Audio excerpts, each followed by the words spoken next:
Hello everybody and welcome to your channel Scholars Point.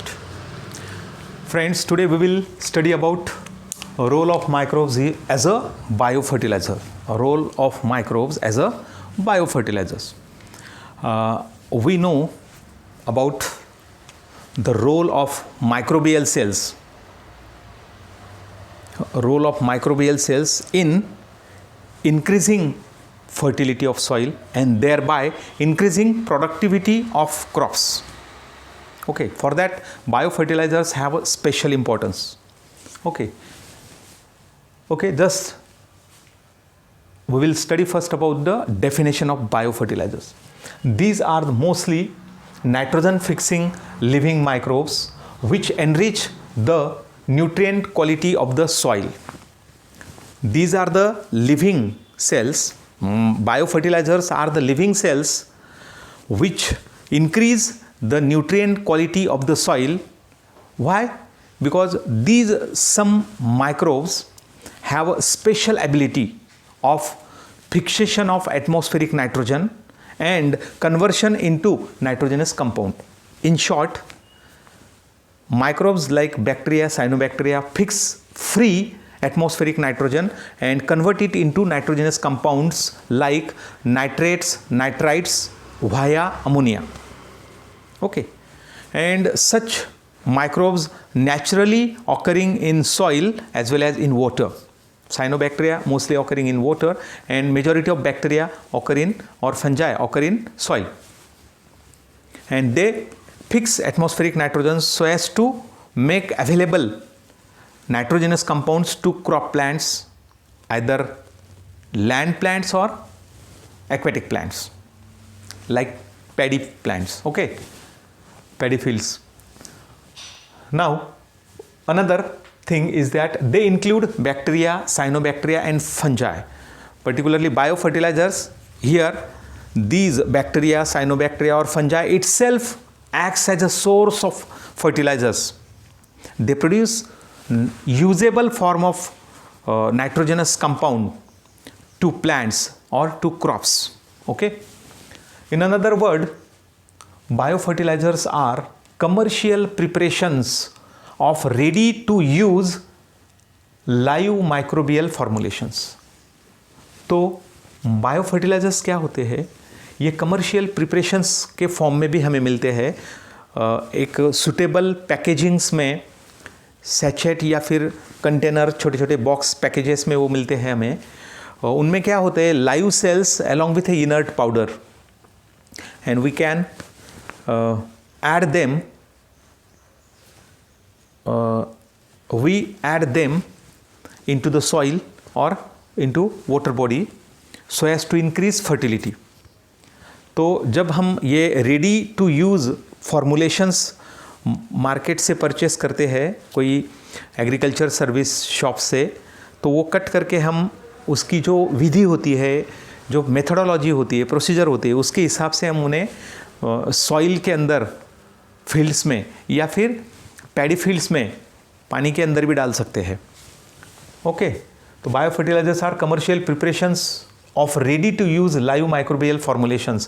When biofertilizers are introduced into soil or composting pits, they enrich the soil fertility due to their biological activity.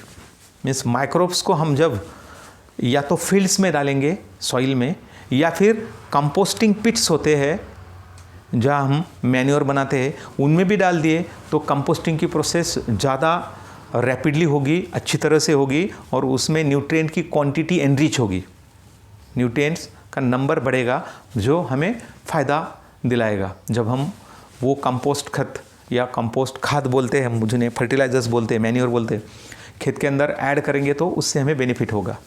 तो आगे हम देखेंगे अभी types of biofertiliser. तो biofertilisers हमारे understanding के हिसाब से अलग अलग टाइप में हमें मिलते हैं नेचर से. तो पहले होते हैं नाइट्रोजन फिक्सिंग बायोफर्टिलाइजर्स. कि जो नाइट्रोजन फिक्स करते हैं। सेकेंडली होते हैं फॉस्फेट सोल्युबलाइजिंग बायो फर्टिलाइजर्स, कि जो नेचुरल फॉस्फेट्स को सोल्युबलाइज कर देते हैं, सिंप्लीफाई कर देते हैं। उसके बाद कंपोस्ट मेकिंग बायो फर्टिलाइजर्स होते हैं, और लास्ट में साइनोबैक्टीरिया खुद बायो फर्टिलाइजर जैसे काम करते हैं। और फिफ्थ वाला जो है वो है फंगल बायो फर्टिलाइजर्स। ओके, तो पहले हम नाइट्रोजन फिक्सिंग बायो फर्टिलाइजर्स के बारे में देखेंगे। Nitrogen fixing microbes are able to convert atmospheric nitrogen into nitrogenous compounds like nitrates, nitrates via ammonia. तो ये क्या करते हैं, सपोज ये माइक्रोबियल सेल है, बैक्टीरियल या साइनोबैक्टीरियल सेल, इसमें क्या एबिलिटी होती है, वो एटमॉस्फेरिक नाइट्रोजन को फिक्स करती है और उसे कन्वर्ट कर देती है नाइट्रोजनस कंपाउंड में, जो इजीली अवेलेबल हो जाते हैं प्लांट के रूट को एब्सॉर्ब करने के लिए या प्लांट पार्ट्स को एब्सॉर्ब करने के लिए। तो नाइट्रोजनस कंपाउंड कौन से हैं, नाइट्राइट्स, नाइट्रेट्स वाया अमोनिया, ये प्रोसीजर होती है। Non usable nitrogen converted into usable form, ऐसे कंपाउंड फॉर्म में बाय दीज माइक्रोब्स। ये उन्हें गॉड गिफ्ट है, एक टाइप की नेचुरल गिफ्ट है उनमें, जिनके अंदर नाइट्रोजिनेज एंजाइम फॉर्म होता है, और नाइट्रोजिनेज एंजाइम की वजह से एटमॉस्फेरिक नाइट्रोजन को वो इजीली नाइट्रोजनस कंपाउंड में कन्वर्ट कर देते हैं, और जो nitrogenous compound plants easily use कर लेते हैं ग्रोथ के लिए। डायअज़ोट्रॉफी, ये क्या होता है, the process of biological nitrogen fixation. तो नाइट्रोजन फिक्सेशन अलग अलग होता है, जैसे इंडस्ट्रियल नाइट्रोजन फिक्सेशन होता है, ये हमारा बायोलॉजिकल नाइट्रोजन फिक्सेशन है। तो नाइट्रोजन फिक्सेशन की प्रोसेस बायोलॉजिकली यानी कि लिविंग सेल्स करेगी, तो उसे हम डायअज़ोट्रॉफी बोलेंगे उस फेनोमेनॉन या फिर प्रोसेस को। और जो माइक्रोब्स डायअज़ोट्रॉफी यानी कि बायोलॉजिकल नाइट्रोजन फिक्सेशन करते हैं, उन्हें हम डायअज़ोट्रॉफ्स कहते हैं। Diazotrophs, nitrogen fixing microbes are called diazotrophs. कौन से होते हैं, बैक्टीरिया, साइनोबैक्टीरिया, फंजाई, डायअज़ोट्रॉफ्स हम कहते हैं। जैसे chemical, for example chemical use करके फोटोसिंथेसिस, केमिकल यूज़ करके फूड फॉर्म करेंगे, प्रिपेयर करेंगे, उन्हें हम केमोटोट्रॉफ्स कहते हैं। लाइट यूज़ करके फूड बनाएंगे, उन्हें हम फोटोऑटोट्रॉफ्स कहते हैं। लेकिन इन्हें डायअज़ोट्रॉफ्स कहते हैं। क्यों? क्योंकि ये बायोलॉजिकल नाइट्रोजन फिक्सेशन करने की काबिलियत या एबिलिटी रखते हैं। Okay, diazotrophs are of two types, ये दो टाइप्स के होते हैं। एक तो सिम्बायोटिक डायअज़ोट्रॉफ्स होते हैं, मीन्स नाइट्रोजन फिक्सर होते हैं, और दूसरे फ्री लिविंग होते हैं। तो सिम्बायोटिक का मतलब क्या, जब ये माइक्रोब्स किसी हायर प्लांट के एसोसिएशन में रहते हैं, उनके साथ रहते हैं, उनके रूट के सेल के अंदर या फिर लीफ के सेल के अंदर, लीफ के स्पेसेस में, रूट के अंदर स्पेसेस बनाएंगे, उनमें रूट नोड्यूल्स में या लीफ स्पेसेस में रहेंगे, तो उन्हें हम सिम्बायोटिक नाइट्रोजन फिक्सिंग बैक्टीरिया या फिर डायअज़ोट्रॉफ्स बोलेंगे। और जो फ्रीली सॉइल में रहते हैं या वाटर में रहते हैं without association with any higher plant, तो उन्हें हम फ्री लिविंग बोलते हैं। ओके, सिंपल है वो। डायअज़ोट्रॉफ फर्स्ट टाइप है symbiotic nitrogen fixing microbes. They live in association with underground parts, that is roots, और sometime above ground parts, leaves में भी वो जगह बना लेते हैं ऑफ हायर प्लांट्स। तो यहाँ डायअज़ोट्रॉफ्स यानी कि माइक्रोब्स एक तो रूट के अंदर या फिर लीव्स के अंदर स्पेसेस बना के रहते हैं, तो उन्हें हम सिम्बायोटिक कहते हैं। एग्जाम्पल कौन से, राइजोबियम, जो लेग्यूमिनस प्लांट के रूट के नोडुल के अंदर रहते हैं। फिर एनाबिना रहती है, ये अजोला या फिर साइकस के रूट के अंदर या अजोला के लीफ के स्पेसेस में रहती है। इस तरह से फ्रैंकिया भी होती है। तो ये सब हायर प्लांट्स के एसोसिएशन में रहते हैं उनके प्लांट पार्ट्स के साथ, इसलिए उन्हें सिम्बायोटिक कहते हैं। दूसरा फ्री लिविंग और non symbiotic nitrogen fixing microbes, तो इनमें they live freely into soil और वाटर विदाउट एनी एसोसिएशन, कोई भी हायर प्लांट के साथ एसोसिएशन नहीं करते, ये फ्रीली सॉइल में या फिर वाटर में रहते।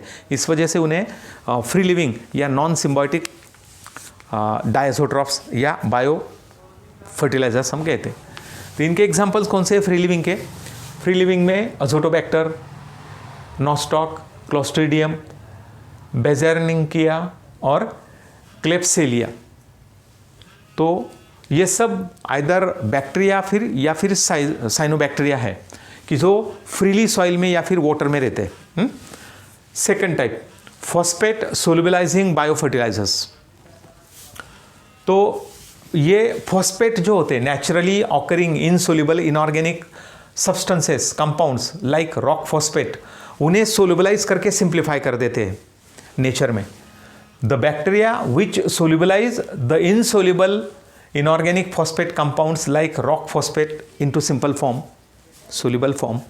That is why they are called solubilizing biofertilizers, particularly phosphate solubilizing.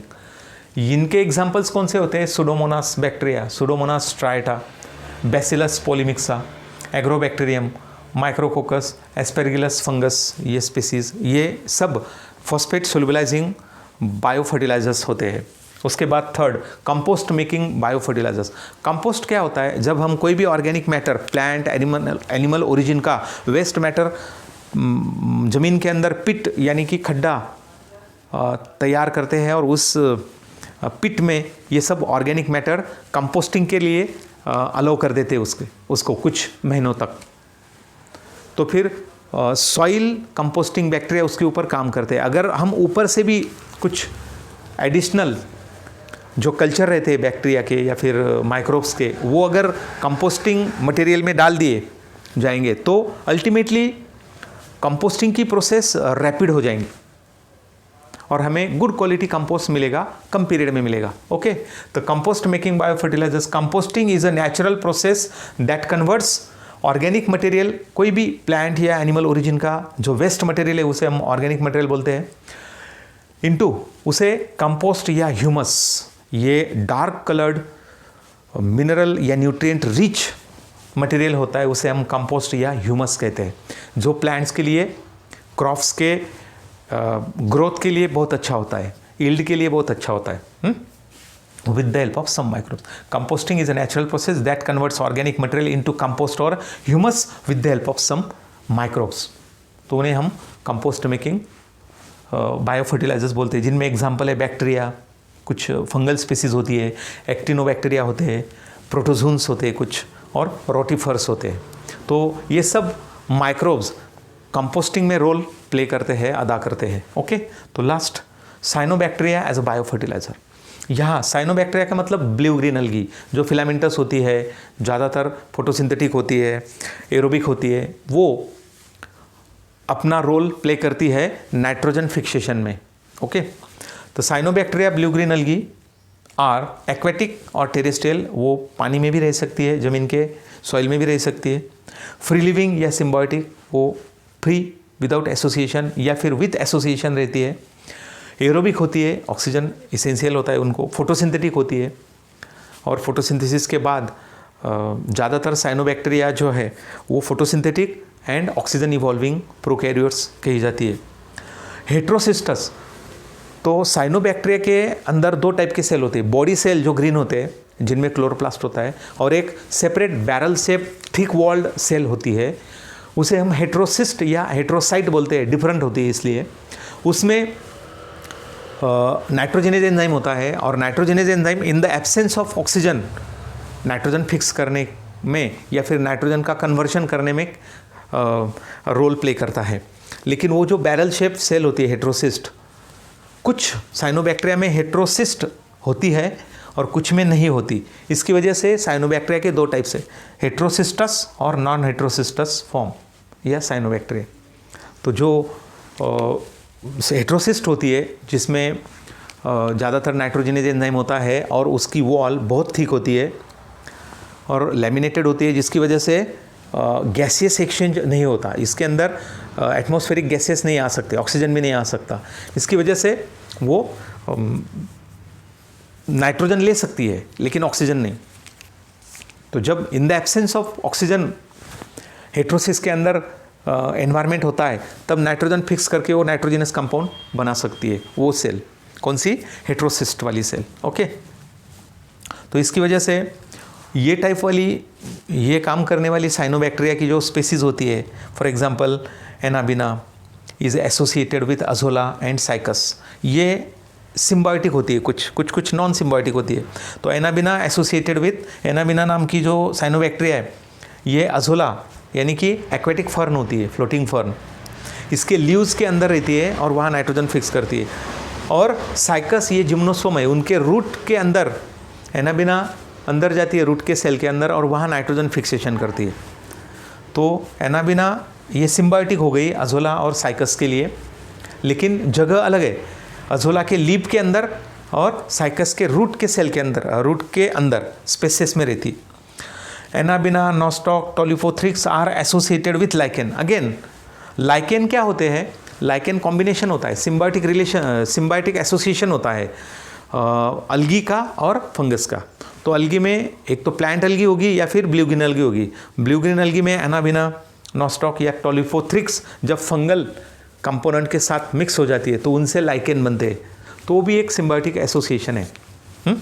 तो इसकी वजह से हम लाइकेन्स के बारे में भी सोचते हैं, तब हमारे सामने एनाबिना, नॉस्टॉक या टोलिपोथ्रिप्स ये साइनोबैक्टीरिया आ जाती है। ओके, तो इस तरह से हम एक तो बैक्टीरियल कल्चर या फिर साइनोबैक्टीरियल लाइव सेल का कल्चर यूज़ करके सॉइल की